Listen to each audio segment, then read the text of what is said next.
મિત્રો હવે આવી ગયો છે ઉનાળો અને આ આપણો કૂવો છે અને આપણે આ રાવણો કોરાઈ ગયો અને આપણા બ્લોગમાં બન્યા રહેજો। અને આપણે આ ક્યારા કર્યા છે એમાં ભેંસ માટે ઝાડનું વાવેતર કરેલ છે મિત્રો। આ તમે જોઈ શકો છો આ ઝાડ ઉગતી આવે છે મિત્રો આપણી વાડીએ। આ આપણે ભેંસ હાટું ઝાડનું વાવેતર કર્યું અહીંયા। અને આ છે આપણું અહીંયા બકાલું ચોરા છે, પછી આપણે આપણું બકાલું છે મિત્રો। આ ભીંડા છે મિત્રો, તમે જોઈ શકો છો આપણે આ બકાલાનું વાવેતર કરેલ છે। અહીંયા જૂનું બકાલું છે મિત્રો આપણું। આ ભીંડા, આ ગુવાર છે મિત્રો, તમે જોઈ શકો છો। અહીંયા ગુવાર છે, એ જૂનો ગુવાર છે આપણે। અહીંયા જોવા ભીંડા છે, અહીંયા આ હોત ભીંડા છે। આ પાછું આપણે આ નવું બકાલું વાવેતર કરેલ છે મિત્રો।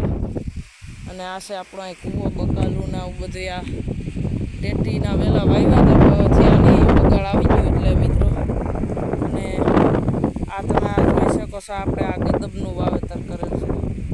આ ટેટી મિત્રો આવી હતી પણ આમાં છે ને મિત્રો આમાં બગાડ આવી ગયો।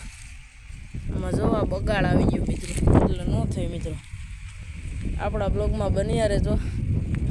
આ છે આપણે સરગવો, તમે જોઈ શકો છો, સિંગું દેખાતી હોય છે તમને। અને આ છે આપણે સીતાફળી, આ જોઉં તમને સીતાફળ દેખાતા હોય છે, ભવનના હલી જતા હોય છે। તમને સીતાફળ તે બતાડવું હજી। જો અત્યારે ઉનાળામાં આપણી વાડીએ સીતાફળ જે આવ્યા છે, ભાવ નાના નાના છે અને ફૂલે આવે છે। અને આપણી ગદબ તમે લીલો ચારો ભેંસ માટે જાયરે વાવી છે, આપણે ગદપે વાવી છે। અને અહીંયા છે આપણા આંબા, આ તમે જોઈ શકો છો। પણ ઓણ છે ને આમાં જોવા તમને લાલ પાન દેખાતા છે એટલે કોરાઈ ગયું, એટલે કેરીયું ઓછું આવ્યું। આમ તો આપણા ગામમાં, અમારા ગામમાં આમ તો આપણે કેરીયું છે જ નહીં અટાણે, અને કોઈને આવ્યું જ નથી। પણ આ તમને હું ઝૂમ કરીને બતાડું।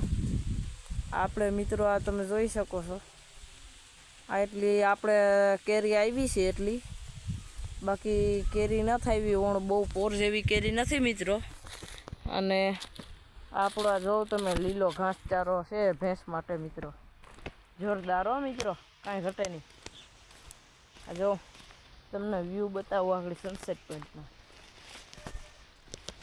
જોઈ લ્યો મિત્રો આપણે લીલો ચારો ભેંસ માટે કેવો ઊભો। ગદબ છે આપણે, એ ગદબનું વાવેતર કરેલ છે આપણે અહીંયા। આ તમને કેરી બતાડી, આ લીમડો છે આપણે મીઠો અહીંયા વાળીએ। અને જો આપણે હવે હું તમને રાવણો બતાડી, બ્લોગમાં બન્યા રહેજો। આપણી ગદબ જો કેવી લીલી સામ ઊભી છે મિત્રો, આ બકાલું ઊભું છે અહીંયા। ને અહીંયા આપણે આ ઝાડનું વાવેતર કરેલ છે ભેંસના ચારા માટે। અને આપણે આવી ગયો રાવણો મિત્રો। રાવણા આવ્યા છે પણ પોર જેટલા રાવણા નથી। આ જો અહીંયા તમને આ દેખાતું હોય છે, આ ફૂલ, આ રાવણાનું ફૂલ તમને અહીં દેખાતા હોય છે, તમે જોઈ શકો છો। અને આ છે ને મિત્રો, આ તમને હું હજી બતાવું મિત્રો। હા આ મિત્રો આ તમે આ જો રાવણા દેખાતા હોય છે, ઝીણકા ઝીણકા।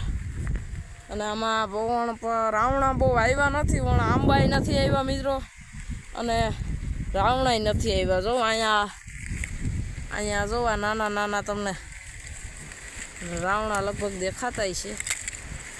આ તમે પવનના ડાયરખા હલે છે મિત્રો। અને આ છે આપણો કૂવો મિત્રોમાં ટીટોડીના ઈંડા છે આપણે, એ હું તમને આગળ બતાવું। ટીટોડીના ઈંડાય છે, નાના નાના ફૂલકાય છે, અને ટીટોડીના બચ્ચાય છે, હું તમને આગળ બતાડું મિત્રો, બ્લોકમાં બન્યા રહેજો। મિત્રો તમે જોઈ શકો છો આપણી વાડીએ આ ટીટોડીના બચ્ચા તમે જોઈ શકો છો, ઈંડાને બહાર આવ્યા છે। એક અહીંયા આગળ જ બહાર આવ્યું છે મિત્રો, 2 ઈંડા હજી બાકી છે, અને એક અહીંયા બેઠું તમે જોઈ શકો છો મિત્રો, ટીટોડીનું બચ્ચું। આ જો આપણી વાડીએ ગામડાની મોજ મિત્રો, આ જોઈ શકો છો। એક અહીંયા ચાલી ગયું અને આ જો 2 ઈંડા છે આપણે અહીંયા ટીટોળીના અને એક બચ્ચું જો મિત્રો આ જો અહીંયા સાંયે બેસી ગયું છે મિત્રો અને આપણે જો એકનો આગળ જ જન્મ થયો છે એક ટીટોળીના બચ્ચાનો અને હજી 2 ઈંડા ફૂટવાના બાકી છે મિત્રો આ તમે જોઈ શકો છો નાના નાના ટીટોળીના ભૂલકા અને આ છે આપણે ગામડાની મોજ મિત્રો અને અહીંયા આ જોઈ શકો છો તમે આ તમને દેખાતું હોય કે ન દેખાતું હોય જરા આ ટીટોળીનું બચ્ચું છે જોવું તમે જોઈ શકો છો મિત્રો એક બચ્ચું આપણે અહીંયા છે આ તમે અને એક બચ્ચું હજી તાજું આગળ ઈંડું ફૂટ્યું છે અને હજી 2 બચ્ચા બહાર નીકળવાના બાકી છે મિત્રો અને આ ટીટોળીના બચ્ચા જોવા નાના નાના ભૂલકા ગામડાની મોજ અને આપણે હવે આ વાડીમાં હવે શાહ નાખવાના છે વરસાદ થાય એટલે વરસાદ થાય ને મોર હવે શાહ નાખવાનું એવું બધું કામકાજ છે અને આપણે આ જોવા નળિયું આ બધું પાણકોન મૂકેલ છે ને એ માટે મૂકેલું છે કે આપણે ટ્રેક્ટર ચાલુ હોય ને એટલે ટીટોળીના ઈંડા આપણે ખબર સેટ જ પડી જાય કે અહીંયા હવે હાંકવાનું નથી આપણે એટલા માટે આ નિશાન કર્યું છે મિત્રો આપણે અહીંયા ટીટોળીના બચ્ચા માટે કાંઈ ટ્રેક્ટર નહીં હાંકવાનું એને બિચારાને ઉજેરવાના અને તમે જોઈ શકો છો નાના નાના ટીટોળીનું ભૂલકું અને એક ભૂલકું અહીંયા છે અને 2 ભૂલકા આવ્યા છે અને હજી 2 ભૂલકા આવશે 2 ઈંડા છે હજી મિત્રો અને આ જોઈ શકો છો તમે ગામડાની મોજ આપણી